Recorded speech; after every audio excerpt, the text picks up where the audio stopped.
तो hey guys, मेरा नाम सौरभ है और मैं एक नई स्टोरी स्टार्ट कर रहा हूँ, tales of demons and gods. और इसका ओरिजिनल क्रेडिट मैट स्नील और जय सुतार को जाता है। सेंट एस्ट्रल माउंट रेंज और उसकी गहरी घाटियों के बीच से सूरज की रोशनी वहाँ फैल रही थी। पहाड़ों पर अभी भी बर्फ जमी हुई थी। देखा जाए तो गर्मियों का सीजन स्टार्ट हो गया था, पर यहाँ की बर्फ अभी भी पिघलनी बाकी थी। यहाँ का ठंड का मौसम कुछ ज़्यादा ही लंबा चलता है। बीच बीच में किसी डीमन बीस्ट की दहाड़ भी सुनाई देती थी। उसी घाटी में एक शानदार और खूबसूरत सिटी थी। सेंट एस्ट्रल माउंट के बाहर की दुनिया पर दानव जानवर का राज है। इस माउंटेन में रहने वाले लोगों ने कितने सालों से बाहर की दुनिया नहीं देखी है। यहाँ के शहर वाले लोग बाहर की दुनिया से पूरी तरह अनजान हैं। कहा जाता है कि जब यहाँ इंसानों का राज था, तब यहाँ हजारों लीजेंड रैंक फाइटर और डीमन स्पिरिचुअलिस्ट ने बहुत से साम्राज्य खड़े किए थे, लेकिन वो सभी खत्म हो गए। पहाड़ों के बीच छुपी होने की वजह से यह सिटी अब तक बची हुई थी। अंधेरे के हमले से कभी कभी शहर पर बर्फीले दानव जानवर हमला कर देते थे, लेकिन ऐसे कितने हमले के बाद भी यह सिटी हर बार बनाई जाती थी। इस सिटी का नाम ओशियन सिटी, और यह सिटी आखिरी आशा थी मानवता की। यहाँ की सिटी में Holi ocean institute fighter apprentice class में 30 छात्र बैठे हुए थे और अपने महिला शिक्षक की व्याख्यान शुरू होने का इंतज़ार कर रहे थे। ये छात्र सेनानी के प्रशिक्षु है। तभी किसी ने क्लास में कुछ बात कही, मैंने सुना है हमारे शिक्षक शीतल स्केर्ड फैमिली से ताल्लुक़ रखती है और वो 3 स्टार सिल्वर का रैंक डीमन स्पिरिचुअलिस्ट है। यह सुनने के बाद कुछ स्टूडेंट्स अपने आप में कुछ डिस्कस करने लगे। सभी का ध्यान टीचर पर गया। उसकी आंखों में गर्व और अहंकार भरा हुआ था। ओशियन सिटी में स्केयर फैमिली 3 बड़े फैमिली में से एक थी, क्योंकि वो बर्थ से नोबेल थी और 3 star silver rank demon spiritualist थी।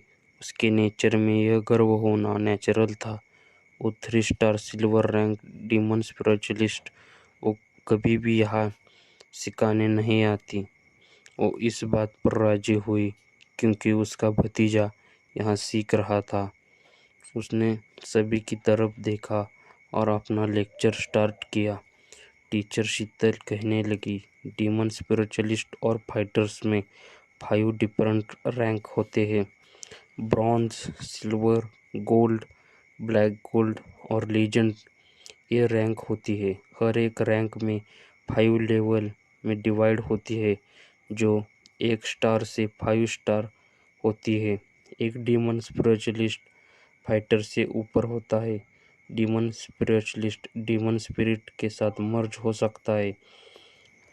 शीतल ने आगे कहा, जैसे मेरा डीमन स्कारलेट फ्लेम फॉक्स है। तभी शीतल में चेंज आने लगा। उसका फेशियल शेप शार्पर हो गया। वही उसके दांत और नाखून भी शार्पर हो गए और एक पूंछ भी निकल आई। शीतल ने आगे कहा, जैसे ही मैं मेरे डीमन के साथ मर्ज होती हूँ, तो उसकी स्ट्रेंथ मेरे कंट्रोल में आ जाती है और डीमंस के बीच स्कारलेट फ्लेम फॉक्स एक गोल्ड रैंक डीमन बीस्ट है। इसका मतलब है मेरी highest rank gold rank demon spiritualist तक है। जब मैं गोल्ड रैंक डीमन स्पिरिचुअलिस्ट बनने के बाद मैं किसी और पावरफुल डीमन से इसे रिप्लेस कर सकती हूँ। जब भी शीतल कल्टीवेशन की बात आती तो उसके फेस पर गर्व और भी बढ़ जाता। शीतल की बातों ने कुछ छात्रों को काफ़ी अमेज कर दिया। गोल्ड रैंक स्पिरिचुअलिस्ट बनना उनके लिए एक सपने जैसे था। शीतल ने अपना लेक्चर आगे कंटिन्यू किया। वही कबीर पीछे एक रो में बैठा हुआ था। उसकी सोल इधर उधर फ्लोट कर रही थी। थोड़ी देर बाद कबीर ने अपने आंखें खोलता है। उसके सामने जो चल रहा था उससे वो थोड़ा कंफ्यूज हो जाता है। मैं कहाँ हूँ, कबीर अपने मन में कहता है। कबीर को एक बहुत बड़ा झटका लगता है क्योंकि उसके हाथ छोटे हो गए थे। शीतल आगे स्टेज पर खड़ी होकर सभी को नॉन स्टॉप लेक्चर दे रही थी। कबीर को अच्छे से याद था कि उसने ये इंस्टीट्यूट कब ज्वाइन किया था। उसके सामने जो टीचर है वो एक 3 star silver rank demon spiritualist है और बहुत ही अहंकारी है, क्योंकि कबीर को उसकी मर्जी के खिलाफ उससे सीखना पड़ा था। और वो मन में कहता है कि मैं फिर से जिंदा हो गया। कबीर अभी भी शौक में था। उसे अच्छे से याद था कि वो सेज एम्परर और उसके 6 डीसीटी रैंक डीमन बीट से घिरा हुआ था और वो उनसे लड़ते हुए मारा गया था। ऐसा लगता है कि मेरी आत्मा टाइम में पीछे आ गई है जब मैं 18 साल का था। इसी के साथ इस स्टोरी का ये पार्ट यही ख़त्म होता है। आशा करता हूँ कि यह स्टोरी आपको पसंद आ गई होगी। अगर आप यहाँ नए हो तो मेरे चैनल को लाइक, शेयर और सब्सक्राइब कीजिए।